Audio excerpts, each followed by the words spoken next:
a book is more than just the content. It's an object, and you can hold it in your hand, and there's something about, and as I say, it just sort of fits a single person, and you can get lost in it. But it fits a single person in an expansive sort of way. You know, I still say that reading something that's this size is kind of squinchy. You know, and you can. Maybe people will forget how to turn physical pages. I don't know, but I find it easier. You can't get an e-book inscribed, so far as I know. You know? I don't know. You can inscribe somebody's electronic reading device, but you can't really sign their book. You know, and people like to have books signed. I often think that people like having books signed more than they like reading books, but whatever the reason they buy them. So that's, and also bookstores. What happens to bookstores when everything is downloaded? Bookstores are great institutions in themselves, and people like to go to bookstores, I think. If your electronic reading device is stolen, or you fall in the river with it, or you lose it, there goes your whole library, as far as I know. I don't know whether you can get your library, but nobody's going to break into your house and steal all your books. If you're an author, you want to have a shelf of your books, you know, and you don't want a virtual shelf of your books. I don't know. I guess if they're all on ebooks, you could somehow take pictures of them and paste them up on the wall or something, you know. But that's pretty cheesy to me. And a little inefficient. Yeah, it is. Yeah.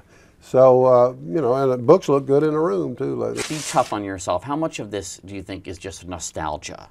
Well, I think it's, that's a polite way of putting it. I think a lot of it is just me being old and being used to this and then enjoying this. You know, maybe if I had grown up driving a buggy, horse and buggy, I would, you know, refuse to drive a car. But I'm not refusing to do, Kendall, I'm just saying.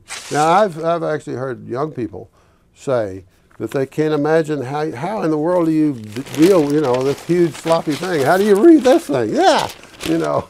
And if you put it down on the table, where are you going to put your orange juice? You know, and I have to stop and think. Well, I guess it is kind of an awkward little thing here, but it's a glorious institution. If you're reading a book online, you've got this screen. And that screen, you can click on something and you can just go down a rabbit hole and go way off somewhere else, and there might be something, a monkey or something dancing right next to you trying to sell you an insurance policy, and there's too much going on that screen. For me, I mean, this is quiet. I like the idea that a page can make a monkey dance without having the, you know, the visual. And I think it can. The alphabet can make a monkey dance, and people shouldn't lose track of that. That just a written sentence can do all sorts of wonderful things. Can branch off in all directions, but it branches off within the reader, and it lights up all sorts of associations for the reader, but it doesn't light up all sorts of associations where the reader can buy something. Next time on The Tomorrow Show, the color, the combos, the kick.